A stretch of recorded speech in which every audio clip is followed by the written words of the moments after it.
Hello guys, মই এটো এটা বটল মানে সিসাৰ বটল হয় এই বটলটো কাটিব লৈছো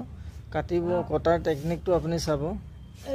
এডাল ৰছী এনে সুতলি হলে ঠিক হয় কিন্তু মই সুতলি নাই কাৰণে এডাল ৰছীকে লৈছো আৰু এটা গামলাত পানী লৈছো হে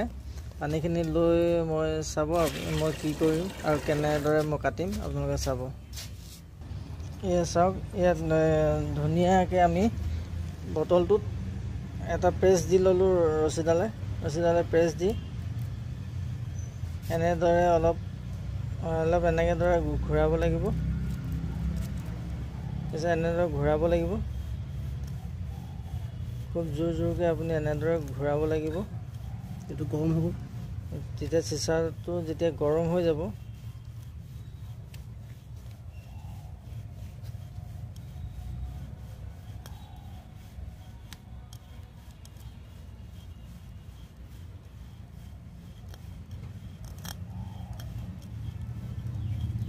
এই ৰছীডাল এটা পানী দি দিলো এতিয়া আমি পানী দি দিলো পানী দিয়া লগে লগে এটা বটলটো চাব পাৰিব এটা বটল এটো এটা পানী আছে এটো এক বটল এটো বটল হয়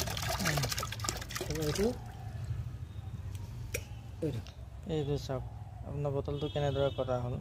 এটো এটা ধুনিয়া গ্লাস হৈ গ'ল এতিয়া এই বটলটো আপুনি এটা গ্লাছৰ নিচিনা হৈ গ'ল আপুনি এতিয়া গ্লাসও ইউজ কৰো বুলি কলে মানুহ ধৰিব নোৱাৰিব এটো গ্লাছে নে বটল কাটি গ্লাস বনাইছে এটো যেটো আজি ভিডিওটো ইমানতে